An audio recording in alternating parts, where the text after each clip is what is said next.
All right, Alexander, let's talk about the market meltdown, the coronavirus, and just the chaos, the panic, the terrible effects of what's going on with this virus and the oil price war. I mean, well, what can we, what can you say? I mean, I'm on Drudge. I'm reading the headlines right now. Trump to declare national emergency, complete shutdown of the table.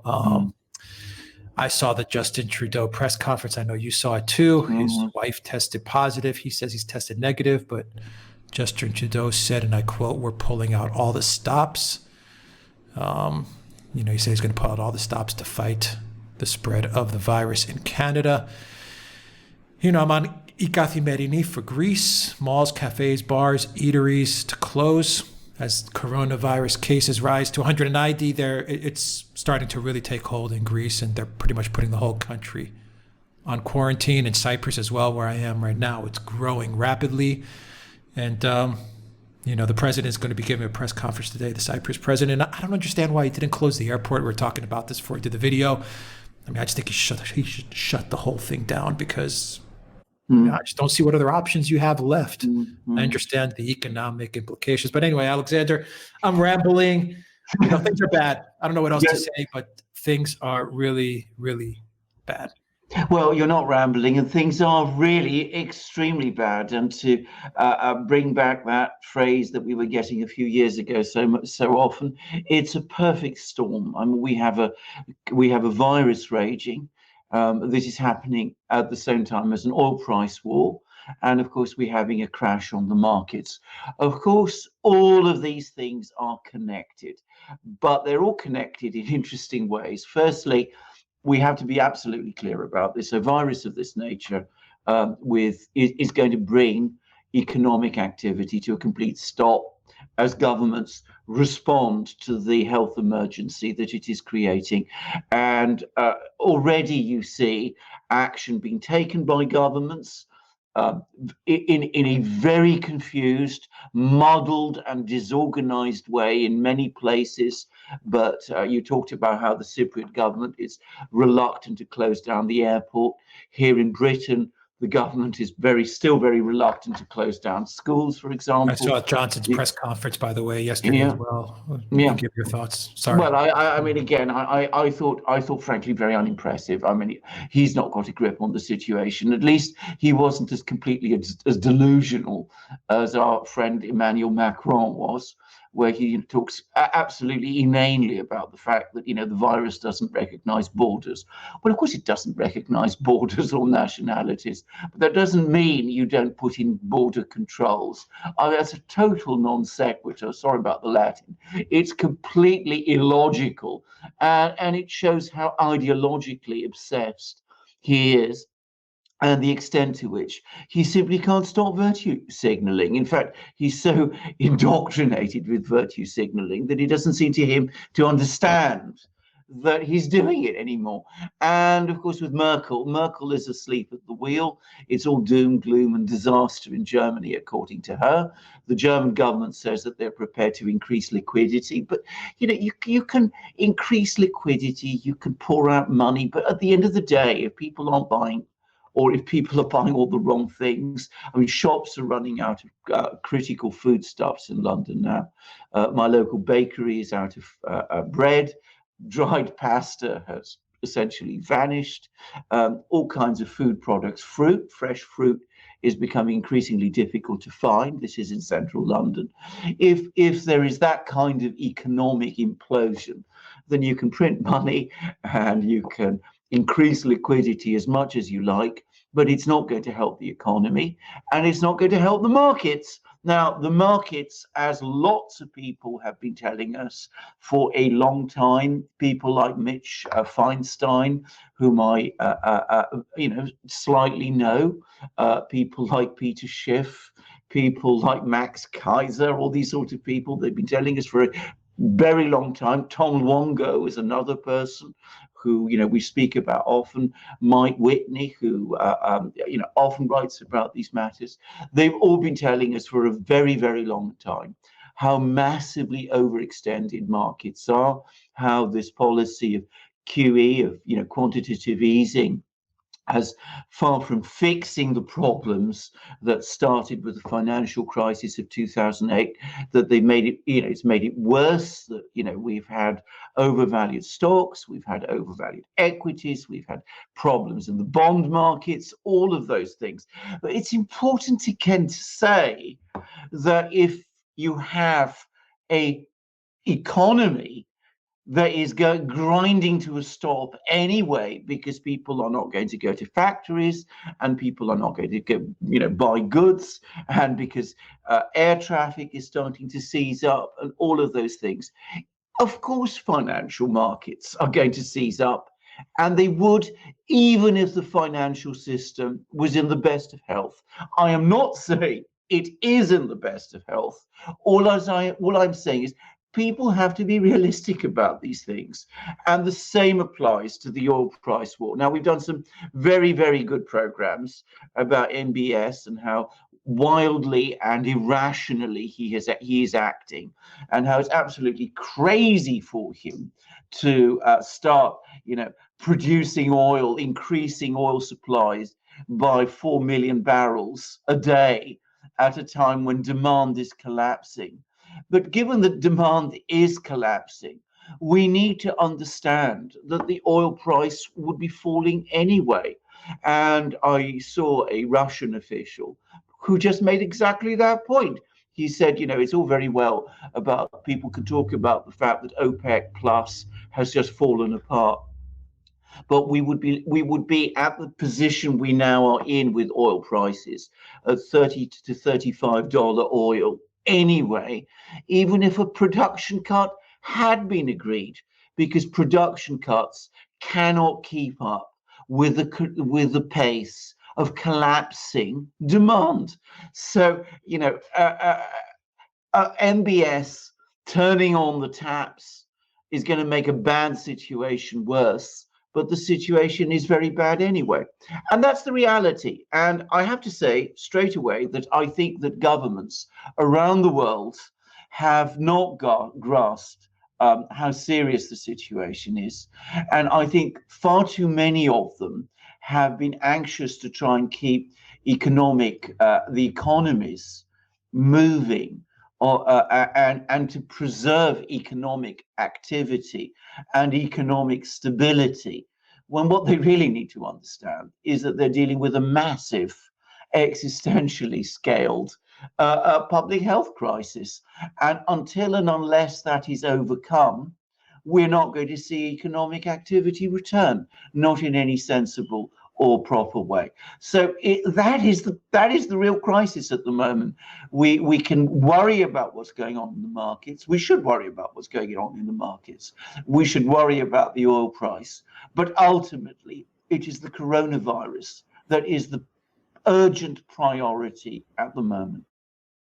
Everyone thought that the markets would collapse due to some sort of war or larger proxy war, NATO versus Russia, or NATO versus China, something like that, or maybe some terrorist incident, another 9/11 type of thing. But at the end of the day, is it going to be the virus that brings everything to a halt, that collapses the system? Because I've been watching videos and reading, from all the people that you were talking about, like Peter Schiff and all these guys, and Tom Lungo and everyone, and that they've called the economic situation correctly as to how over leveraged everything is, from businesses to banks. And we've been waiting for this large collapse. Yeah. Everyone's waiting for this large collapse to occur. And everyone has a lot of theories as to when and how, but no one ever expected a virus to take such a drastic toll on the markets. Is the virus the big one? Well, possibly, very likely it is. I mean, I think the point to make, first of all, is that, of course, if we go back to December, nobody was expecting it then. There were nobody was talking about, a virus epidemic sweeping the world in 2020. All sorts of countries had all kinds of plans. China had its Belt and Road. Russia had its National Development Plan. Boris Johnson's government in London was looking at, its plans for Brexit. All kinds of governments had plans. Nobody had expected that the thing that would cause everything to fall apart would be a virus. But you're quite right. I mean, there's been a lot of discussion for a lot of people, a lot of very well-informed people, saying for a very long time that there are fundamental underlying problems in the markets. And I think, as you also rightly say, that analysis is being vindicated. But it's only, it was the virus. It might have been something else. It might have been a war. It might have been a problem with one particular bank. It might have been any number of what are now called black swan events. It just happened to be this one. Now, I think this is an important point to stress, I am a perennial optimist. Counsels of despair are never useful. I think we will get over this one. In fact, I am absolutely 100% sure we will. I think we will eventually surmount this health crisis too. I think, coming at the other end, out at the other side of it, we will see economies recover and we will see markets recover. But it may not be the same as it was before, because I expect that what the virus is going to do is it is going to expose the many problems that are there within the financial system. And perhaps realistically, that's a good thing, because of course, if we have these problems out in the open, we can purge them and get rid of them and sort them out, as arguably we failed to do after the 2008 crisis. Pat Buchanan wrote an article today asking the question if the virus is the end of the New World Order and the neoliberal order and the open borders ideology and all that stuff. Do you agree with that? That the virus may be that tipping point to end all this nonsense, this New World Order, neoliberal, open borders nonsense once and for all? Well, I'm going to say straightforwardly that I think so, but I also hope so, because the way this virus has spread and the weakness of governmental responses to it, and the massive problems we are seeing in the financial system and the world economy are a direct product of that new world order. It's because markets are so interconnected and are so global and have become so grossly leveraged and financialized that there are problems in the markets. It is because states and sovereign states have been weakened so much that they're struggling to respond properly to a health crisis such as this is, and why they've managed to lose control of market regulations. Why, if as is often said, if the British government wanted to regulate the City of London, it wouldn't be able to, because this is now a global market and governments don't really have the control that they once did. They've ceded that control. They've ceded that control to the markets. They've lost control of their borders. They've lost control of their health policies. And hopefully, we are going to see the end of this. If we don't actually learn from this lesson, we're going to see even more problems on an even bigger scale down the line. It's inevitable, because no single government can control this thing. Yeah, I'm looking at the progression of the virus, Alexander. You look at China and Italy, and now it's happening in Spain, UK, and just sweeping across Europe and the US as well. China is now ramping up again. At least those are the reports coming out. Whether you believe them or not, it's a whole different video. But they are saying that things are starting to ramp up again. I think today was the first case where they counted only double-digit cases. Yes. They gave 5 coronavirus positive cases. And so and even Wuhan, they say, is starting to get back on its feet, and they're starting to lift restrictions. And then you look at Italy, where they say Italy now is at its peak. And that bell curve will start to go down slowly. And it looks like Europe now is just about to hit that bell curve, and it's going to ramp up. So, people in the UK can kind of look at Italy and say we're 2-3 weeks behind them. And people in Greece can look at Italy and say we're 3 weeks behind them.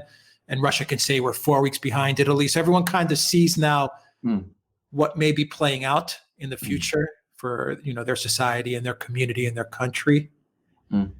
What does that tell you about the virus, and what does that mean for the economics of things? I mean, China's going to start ramping up, but everyone else is going to be kind of, in the thick of it. I'm one of those people who does say that China, botched it at the beginning. I think for 2 months, it took them about 2 months to understand what was going on in Wuhan and Hubei province. Having said that, we have to acknowledge that after those 2 months, they acted with a vengeance. I mean, they did gain control of the situation. Why were they able to do that? Because China, though it has been the great beneficiary of globalization, actually has an extremely strong state. It has very strong borders. It controls its borders very toughly. It controls its markets very toughly. It doesn't have a fully convertible currency. And of course, within China, the Chinese state can do things that few other states have the power to do. It could build hospitals almost at will. It can lock down whole cities. It can control population movements. It can do all sorts of things. I mention all of this because, of course, China comes back to that point that we were saying just now about how sovereign states have been weakened, and this has weakened their response, both to the financial and the economic problems and to the health problems. Because China was so strong, is so strong, it remains a strong sovereign country. It has been able to, in effect, get to grips with this situation more quickly, I think, than many people thought it would. And if you look at Russia, Russia has also got strong state. It has essentially closed its borders. It closed its borders to China. It's closed its borders to Europe. It closed its borders to Italy very quickly. It's got a massive testing program. It isolates people. It imposes enormous fines on anybody who doesn't self-quarantine after they've been registered as, being infected. A Russian MP who turned up to Parliament even after he'd visited Italy and didn't report the fact is now apparently in serious trouble. There's again an example of a strong government taking charge. You see, the trouble is in Italy, as I understand it, things are not that well organized as they were in China, and they're not as well organized perhaps as they would be. The important thing to say, however, is, as you said, these epidemics do apparently follow a kind of bell curve. It's probably that Italy, I don't know whether it is at the peak, but it's heading towards it, and it will climb down. And as you rightly say, other countries are following behind Italy. How quickly they organize themselves and prepare for the fact that the epidemic is going to hit them, that is the unanswered question. And I get the impression that in Germany, the government is asleep at the wheel. I have to say this, I get the same sense in Britain. And of course, in France, Macron isn't really responding to this in any sort of intelligent way. So we are going to see all kinds of problems in all sorts of places because they're not really responding to this as toughly and as strongly as China did and as China showed you could do. Now, I remain of the view that come the summer, we will have been through the worst. I mean, that seems to me how these epidemics work. And then, as you said, China's economic activity is rebounding. And I think the rest of the world would rebound also. But if we're going back to the economics of this, China is rebounding. But of course, it can't export because its customers' demand has dried up there. It can't sell to the US. It can't sell to Europe because it's going to be the turn of those economies now to go into lockdown. And I read an interesting article in Global Times, which is the major English language Chinese newspaper, acknowledging that for China this is going to be a serious problem, and talking about how they need to try and boost domestic demand to absorb the products of all of those Chinese factories, which would otherwise have been exported. So China may have overcome the coronavirus within its own country to a great extent, but it still faces the economic problems that come in the coronavirus's wake.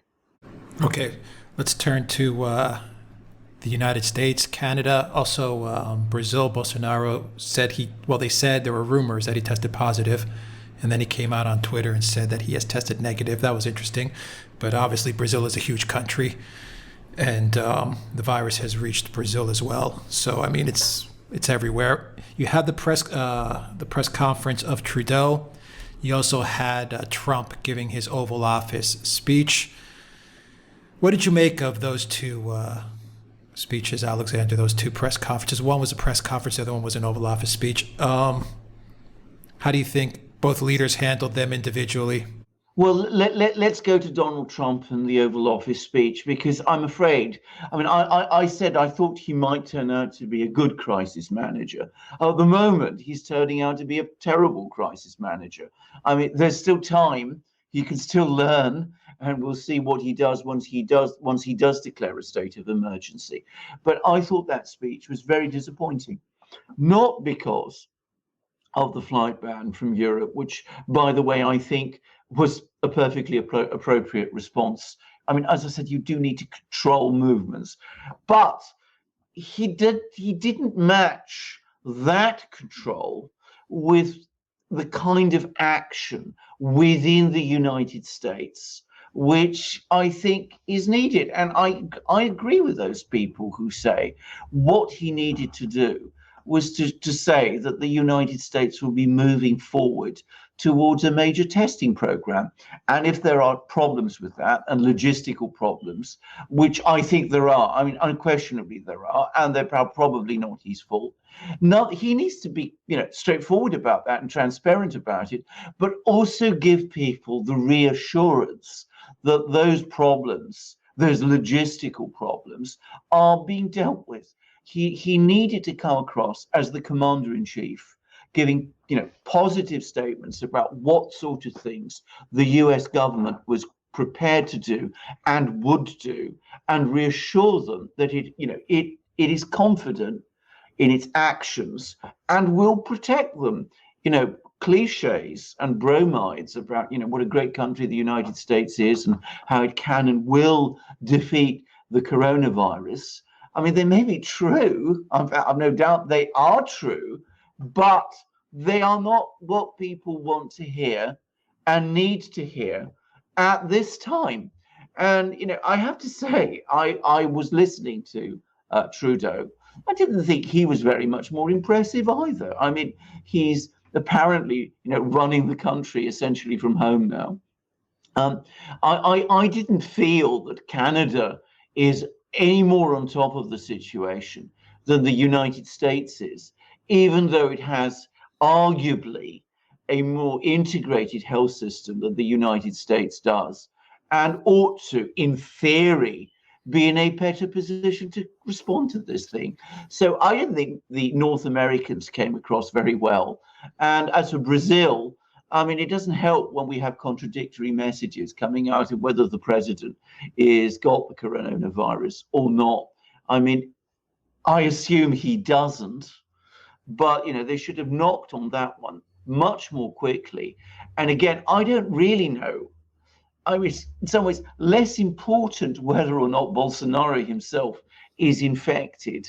And we need to have a clearer picture of what Brazil, this immense country, is going to do. Now, I'm sorry, I'm going to come back to Russia. I mean, I've already said some of the things that the Russians are doing. Putin has had 3 meetings about the coronavirus already. They've all been, we've got videos of them. They've appeared. There's discussions on his on the Kremlin's website. once again, he does give the impression of being in charge. And he's spoken with his National Security Council, he's spoken with his health advisors. There's apparently a very carefully prepared plan to respond to this, which is clearly heavily influenced by what the Chinese did. And that's what you want to see. I don't, want to constantly give the impression that, the Russians are better at this than other people are. But it does seem to be genuinely to be the case up to now in this case. And if Russia does have fewer cases than other people, it's because they took the steps right at the beginning to control their borders. Well, they're able to do those things. I mean, they can act in more of an authoritative kind of and so way. It must be. And in the U.S., it'll be a lot more difficult for them. It would be more difficult, but at least Trump is belatedly starting to take action to control the borders. The disaster is the European Union. By the way, not all European countries. I mean, the Czech Republic, Slovakia, Hungary, a lot of these Eastern European countries, which have very different attitudes and views about sovereignty, are taking steps to control their borders. So is Austria. They're basically telling the Germans and the French, Merkel and Macron, to go hang. And so they should. I mean, you can't let these dogmas about free movement interfere with the public health emergency. Watching Trudeau, and actually I'll even throw Boris Johnson in there, and watching the way they delivered their coronavirus speech to their citizens, and watching Trump at the Oval Office, one thought came to me. Trudeau should be in a scenario, and Boris Johnson should be in a scenario where Trump is. I'm saying the PR and the media optics, in other words, sitting behind a desk and speaking, and Trump should be in the media optics where Johnson and Trudeau were talking to the press or, getting feedback, back and forth from people. I think Trump excels in a format, where Boris Johnson and Trudeau was, and Trudeau and Boris Johnson probably would excel in just a teleprompter and looking at the camera and just speaking. Trump just looked way, way out of his element. He is not made for an Oval Office type of, speech, like a Reagan or even an Obama, Bush, the way they would just sit in the Oval Office and just read the teleprompter and just, be totally scripted. That's not Trump. And that's why it made Trump very, very indecisive and uncertain. That is so true. I mean, Trump thrives with interaction. I mean, he should have definitely gone for a press conference. I mean, that is his natural medium. He should have had a press conference, perhaps even call them into the Oval Office if that's what, or do it in the Rose Garden or somewhere like that. He should have had the Surgeon General with him. He should have had the people from Homeland Security. He should have been there to answer the questions of the media, to give his usual take on things. He's very good at that. And, to bring in all the other people, and to appear to give the orders right away and to give the sense that he's part of this team. That's the kind of thing that Trump thrives in. I don't know who it was who gave him the idea to give this address from the Oval Office. And I don't know who wrote that speech. It was just stiff. The whole thing was stiff and it lacked confidence. Yeah, it didn't come. It didn't not come Trump's over well. No. Environment. Yeah. No, it didn't come over well. Both of us have worked with television. We both had to speak directly into cameras, and we know what an artificial thing it is because you don't see things, you don't interact with people, and some people are good at it. Like Ronald Reagan was superb at it because, of course, as he'd been trained when he was, when he'd been acting in Hollywood, to actually work with the camera. And he knew how to use the camera. I mean, for me, the single greatest Oval Office address I've ever heard was the one that he gave after the Challenger accident, which was just, it was marvelous. And it was exactly what was needed at that situation. But, that isn't Trump. And I think Trump is made very uneasy when instead of having people, instead of talking to people, he's talking to a camera and a microphone. That isn't him at all. And he isn't somebody either who really works well from scripts. Yeah, the teleprompter. You could tell He does. That's not him. I mean, he's a spontaneous sort of person. He needs the interaction and the feel of the crowd, even if the crowd is journalists. And as I say, you bring all these people in. That's where he thrives. As for Johnson and Trudeau, well, I mean, as you correctly say, they looked completely out of their depth. Frankly, I think they would have looked, certainly Johnson would have looked as bad, speaking from the House of Commons. I think Trudeau also, actually, from Downing Street or from whatever the Canadian Prime Minister's residence is. I don't think they come across well in that kind of situation, whatever the format. I think Trump, in a press conference, might have come across well. I think it would have shined in a press conference. Yeah. Definitely a lot more in Well, command. I hope he learns. I hope he learns from that. Actually, it's a PR mistake. Yeah, it's a huge PR mistake, and as it did him harm. I hope he learns from that because irrespective of what you want, he needs to succeed for the benefit of the US in this situation because he is the president. I hope he doesn't regret that PR decision and that media decision, because in much the same way that the Bush-Katrina crisis can define a presidency, where Bush was flying over Katrina and they snapped that photo of Bush looking out the window at the devastation below Air Force One. Many times these media and PR decisions can have a lasting effect on a presidency, and I hope that picture of Trump at the Oval Office and the stiffness and the uncertainty doesn't come back to haunt him. I'm going to say this. I mean, Trump is very good at bouncing back. That seems to be when he's on the defensive, it somehow, sometimes, so often brings him back. He sort of gets energized by it, and he finds the way to come back. And if he does that, people will forget about it. I mean, the problem with Bush, in Air Force One, hovering over New Orleans with all those people there. I mean, he looked impossibly remote, and he didn't do anything to change that.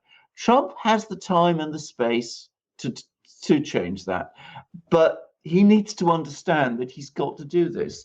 And I think he's certainly got to resist some of the suggestions that are floating around about holding what will be, in effect, an electronic election campaign, which I think would be a disaster. Certainly a disaster for him. He needs to be out there looking like he's in charge with his officials and his ministers around him, talking to the media, talking to the American people through the media, and so in the way that he does, active, visible, and vital as he can be. Yeah, I agree with that. He needed to have interaction with the press, even have the press criticize him, because that's where he's at. Where he's at his best is when they're actually going after him. And he needed to say, "Look, everybody, this is serious. This is a big deal. But we're the United States of America.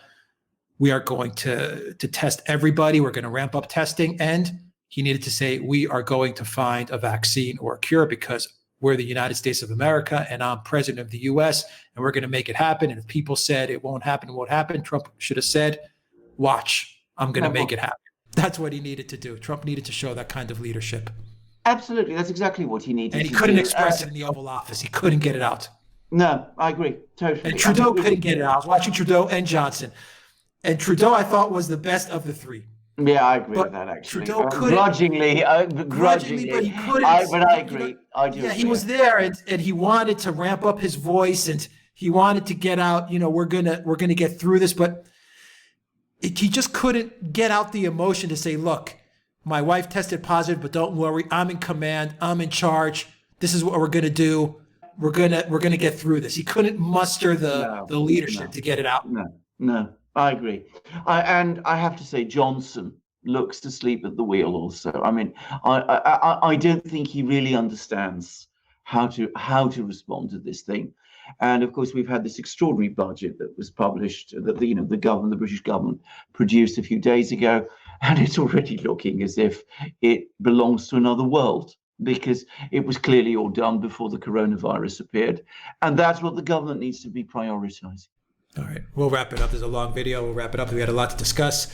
Guys, subscribe to the channel. Donate to us on PayPal, Patreon, Subscribestar. You really help out when you donate. Check your subscription because YouTube's unsubscribing. And please go to the Duran shop. Pick up some merchandise. Indeed so. Pick up lots of merchandise. And we also have this thing to show you, which is not our product, by the way, but it's the Patriot Beacon. Alex will tell you how to get it. It is the most amazing torch I have ever owned.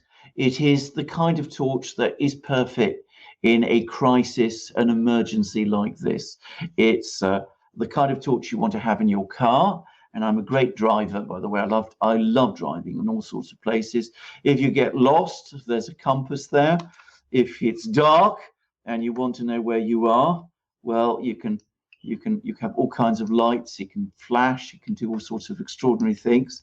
It's got a powerful magnet that you can have. You can stick it anywhere in, with a metal surface in your car. If you're as it's solar powered, it doesn't run out. So if everything goes wrong, if all the lights go out, well, all you need to do is to put it in sunlight. So you're never going to be without power.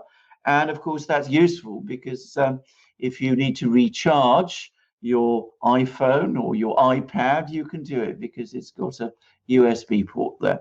And of course, if you get trapped in your car, which heaven forbid, well, you can smash the windscreen. And there's also a very necessary windscreen, for your safety belt. You can cut the safety belt. It's an awesome thing. And of course, if we ever get into a Mad Max scenario, don't for a moment believe, well, it's perhaps the best possible thing you could have in that kind of world. I also use it for something else. I don't just have it in my car.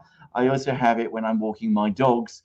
And if I put on the alarm, well, they tend to come, but they're actually being walked by my wife at the moment, so they're not within hearing distance. But it is an absolutely amazing torch. It's indestructible. It's got every accessory you can use. It's light, it's strong, it doesn't run out, and it's the best torch for these troubled times. We don't just have that torch, which we are promoting. We've also got our own wonderful products, like our magic mugs. This one has the symbol of Russia's elite special forces unit, the Alpha Force. So again, if anybody's in trouble, they're the kind of tough guys who can come to the rescue. That's what they do. They've done that many times. They've done it in Syria. They've done it in various hostage-taking situations, some of which have not been reported by the Western media, by the way. And these are great mugs. They are fantastically strong. They're light. They keep your tea hot. I've been drinking Russian caravan tea at the moment, by the way, for those who are interested. And if you put them in the microwave, which you should never do because it's the best way to ruin good tea or coffee, well, the handle remains cold. I've tested this several times and it works. It's amazing. And we don't just have our mugs. We have our shirts, long sleeved, short sleeve t-shirts. I've got a long sleeve t-shirt now, all of them with the Duran logo there. We have the most amazingly stylish and remarkable polo shirts. We've got v-neck shirts. We've got hats, hoodies, and stickers. We've also got amazing ebooks covering subjects like Russiagate and Ukrainegate and Brexit and Epstein. We mustn't forget those, even in these darkening times, because they are still part of that great general picture of the world we live in. So you can find all these things in our shop. You can be the owner of these great things, and you can support the Duran at the same time.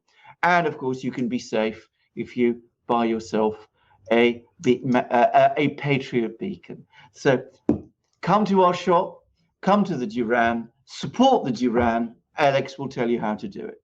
And also support our friends at the Patriotic Legacy with the Patriot Beacon flashlight. It's awesome. There's a 20% discount for everyone in the Duran community. 20% when you use the code Duran20. I will have all the information in the description box down below. A link to the to the Beacon and the code as well, Duran20, and of course the DuranShop.com. Please help us out and purchase some merchandise. Alexander Mercouris, thank you very much. Until next time, everybody, take care.